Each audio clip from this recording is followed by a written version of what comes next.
পটুয়াখালীর ধানখালীর পশ্চিম লোন্দা গ্রামে 4 দশকেও নির্মাণ হয়নি স্থায়ী বেড়িবাঁধ। বর্ষায় পূর্ণিমা ও অমাবস্যার জোয়ারে বারবার প্লাবিত হচ্ছে গ্রাম। বাঁধ নির্মাণের দায়িত্ব নিয়ে পানি উন্নয়ন বোর্ড ও এলজিইডির টানাপোড়েনে চরম ভোগান্তিতে রয়েছে কয়েকশো পরিবার।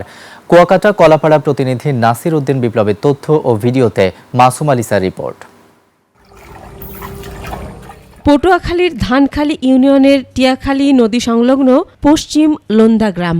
4 দশক ধরে এখানে 300 পরিবার বসবাস করলেও আজও নির্মিত হয়নি স্থায়ী প্রতিরক্ষা বাঁধ। বর্ষা মৌসুমে নদীর পানি ঢুকে নিয়মিত প্লাবিত হয় পুরো জনপদ।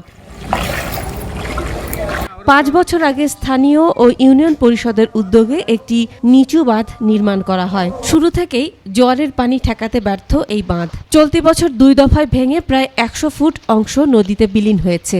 সামান্য জোয়ারেই পানি ঢুকে ডুবে যায় রাস্তাঘাট, বসতবাড়ি ও ফসলের মাঠ। লোনা পানিতে বছরের পর বছর ডুবে থাকায় অনাবাদি পড়ে আছে প্রায় 300 একর 3 ফসলি জমি। স্থায়ী বাঁধের দাবিতে কখনো কলাগাছের ভেলায় জোরে সংবাদ সম্মেলন, কখনো মানববন্ধন।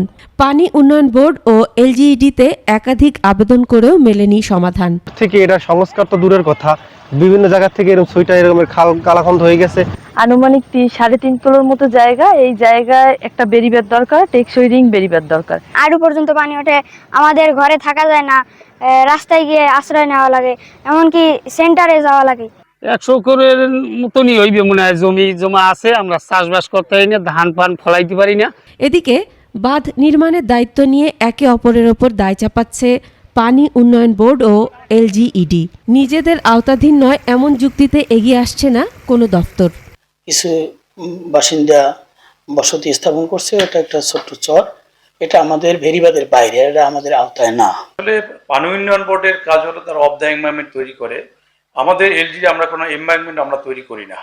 তবে ঘটনাস্থল পরিদর্শন করে প্রয়োজনীয় উদ্যোগ নেওয়ার আশ্বাস দিয়েছেন উপজেলা নির্বাহী কর্মকর্তা। সংশ্লিষ্ট ডিপার্টমেন্টকে আমরা এর মাধ্যমে অন্তর্ভুক্ত করে এটা কার্যক্রমটা এগিয়ে নিয়ে যাব। আর আপাতত চলার মতো করে আমাদের উপজেলা প্রশাসন বা এলজিডি থেকে যদি কিছু করার সুযোগ থাকে আমরা সেটা করার চেষ্টা করব। 2 দফতরের টানাপোড়েনের অবসান ঘটিয়ে দ্রুত স্থায়ী বাঁধ নির্মাণ হবে এমন প্রত্যাশা পশ্চিম লোন্দার বাসিন্দাদের। মাসুম আলিসা, 21 টেলিভিশন।